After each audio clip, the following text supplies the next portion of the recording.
Okay, students, so let us see this question. Out of the shirts produced in a factory, 15% are defective, 20% of the rest are sold in domestic market, remaining 8840 are left for export, then the number of shirts produced in the factory is. So, number of shirts produced in the factory, 100x मान लेते हैं. It is given that 15% are defective. So 15x will be defective.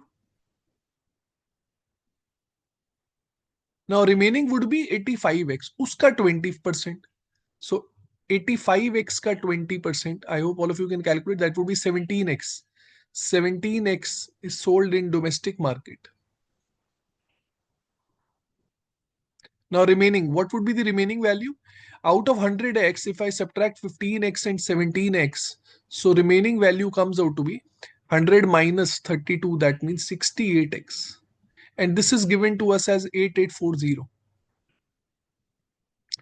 So we can calculate the value of x. X comes out to be 8840 by 68. 68 into 1 is 68. We'll be left to 2204. 68 into 3 is 204. So we'll get 130. देखिए x 130 आया है लेकिन हमें निकालनी है production. So that would be 130 into 100, which comes out to be 13,000. So option B is the correct answer.